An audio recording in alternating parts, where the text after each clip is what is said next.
Welcome to This Explainer. Today, we're unpacking a seriously chilling first-person historical account from the Qing dynasty. And trust me, this one is going to completely redefine how you think about your everyday actions.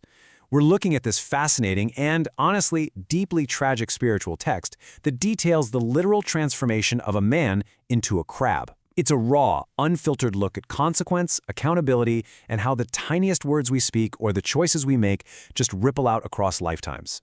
Okay, let's just dive right into it with this agonizing plea. Give us our lives back. To satisfy your appetite, you capture, kill, and eat us, causing endless agony. The price you pay will never be repaid in a single lifetime. Wow, those are the words of a soul named Wu Liu. But here's the wild part. He's not speaking to us as a human. He's speaking from his current terrifying reality as a tormented crab, experiencing the exact terror of being bound and boiled.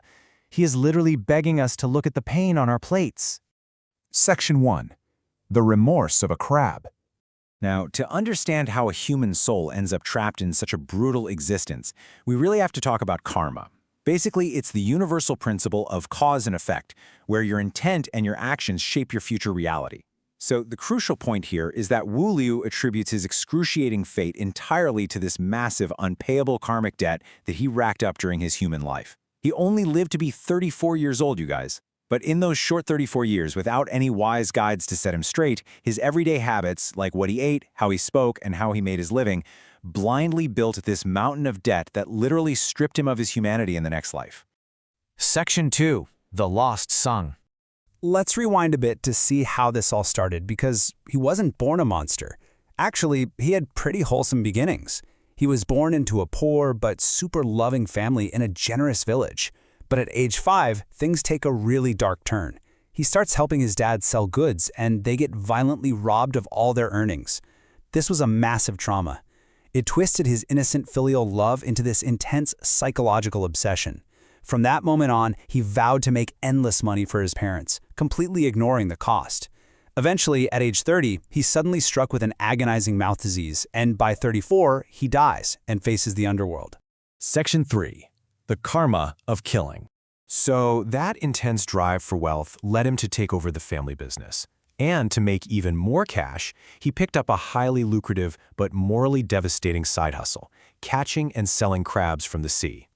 He proudly noted that he'd take about 10 crabs home every single time to feed his parents and share with neighbors, while selling dozens more at the market. In his mind, he felt like a total success, the ultimate dutiful son.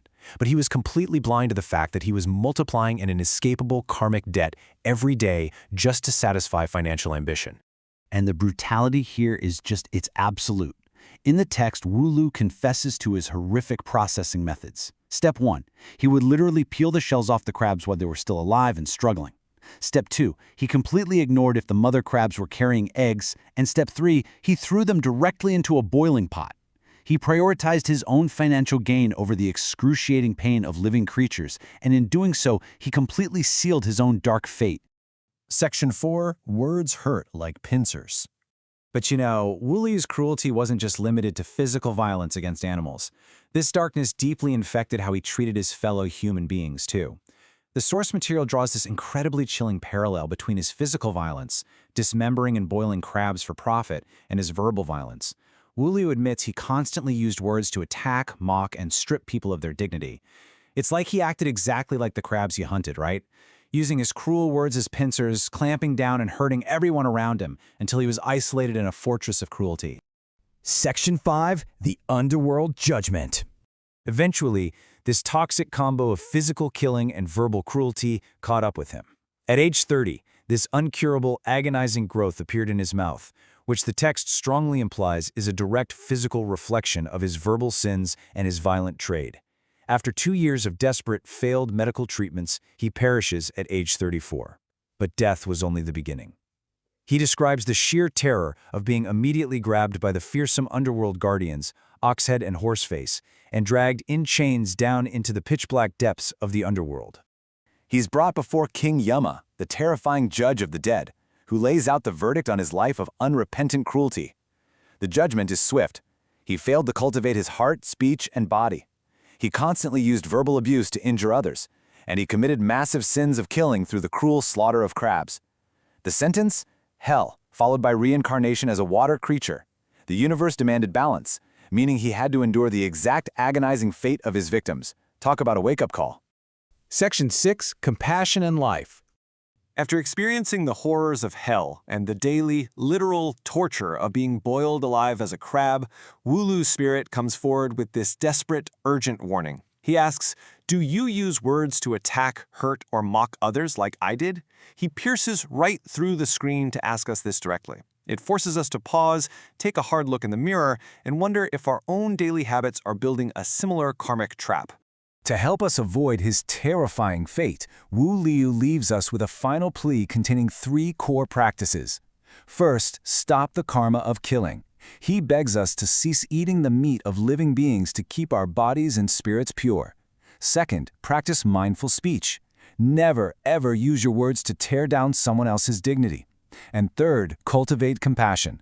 We have to use our fortunate human lives to build good karma, not debt. He says, "I am full of regret. I did not have the fortune to encounter the great truth or wise guides in life. Do not let karma find you as it found me." He leaves us with this overwhelming sense of remorse. So as we wrap up this explainer, I want to leave you with this final provocative thought.